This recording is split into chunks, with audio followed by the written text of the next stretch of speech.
worth it. Maybe when you go home, I don't wanna be here trying to think about it. Damn, Mizzy Mari Is got it worth it? Maybe when you go home, I don't wanna be here trying to think about it. Is it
Hello there guys, and welcome to another one of my reviews. Today we are taking a close look at one of the cars that won't be available for sale for too long as it's being replaced. It's the BMW 6 Series Gran Coupe. Now BMW revealed the 8 Series earlier this year, but before they did, there was some talk around Munich and around some pretty hush-hush places that the 6 Series will be discontinued as we know it.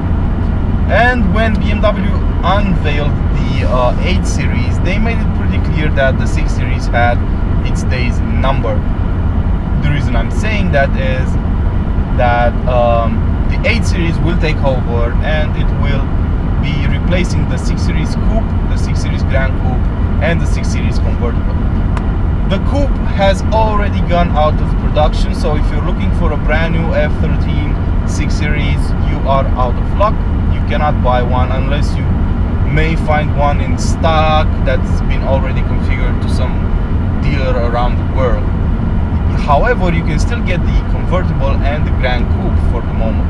And I totally recommend going for a Gran Coupe, but not for the reasons you may think of. Now, as you might have read in the title of this review, I'm claiming that the 6 Series Gran Coupe is the perfect trophy wife. Now, you probably know what a trophy wife is, so I don't have to explain it.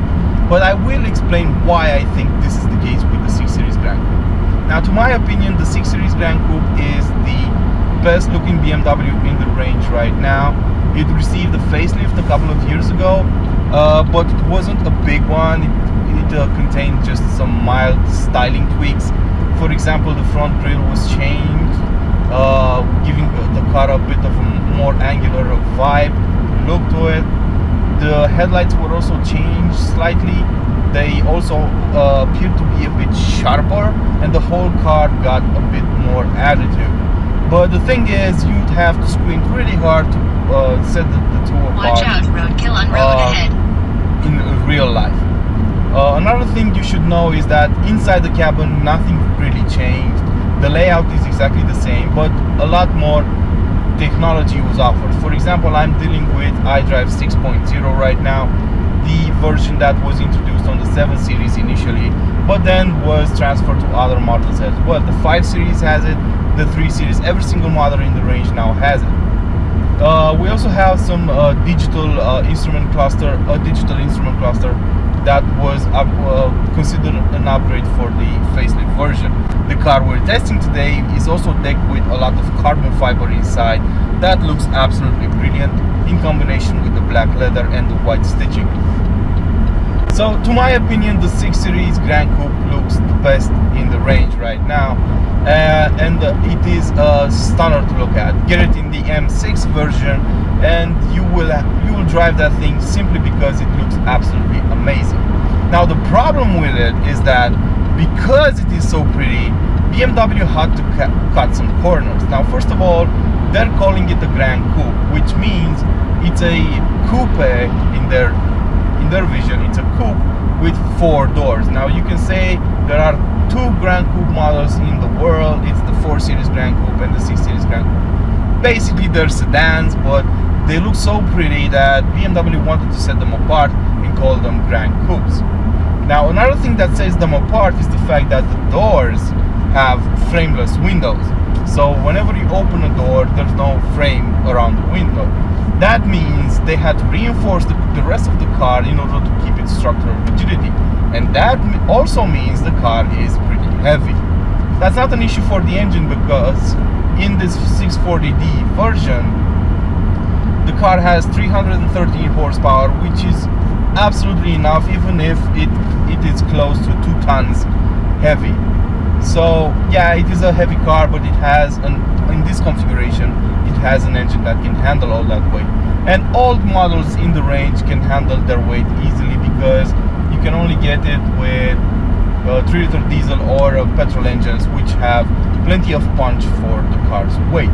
They handle brilliantly as well, and that's due to the chassis that was set up to be sporty. So if you're expecting a 6 Series Gran Coupe to be comfortable, you might be a bit disappointed because it's not that comfortable as you might expect it, even with the executive drive option that adds the Comfort Plus driving mode. Now the seats are really comfortable, both in the front and in the back, but once again, the fact that BMW had to draw the lines of the car, the roof of the car, so that it resembles a coupe, meant that they had to cut into the visibility. And that is the biggest issue I have with this car. The fact that you cannot actually see anything out of it. Without a camera system that guides you in whenever you're parking, you would be absolutely lost. And I couldn't recommend getting the camera even more. Now, the windscreen is a bit smaller than you'd expect. It's narrow and the A-pillars are cutting into your field of view. The side windows are also pretty small, with the door panels coming up pretty high right next to you. In the back, it's the same situation. People sitting in the rear seats, if they're taller than 6 feet, they might have an issue getting in there because they might have to sit like this in order to be able to travel. So you'd better fit shorter people in the back because there's really not a lot of room. And the sloping roof line also cuts into the rear window, which is absolutely small, and you cannot see a lot out of it. It is so small, basically you're just squinting all the time trying to figure out what's happening behind you. And the car has long extremities both up front and in the back. It has a rather long boot and a rather long hood, and because of the restricted visibility, you might have an issue seeing where you're trying to park or when you're trying to navigate around town.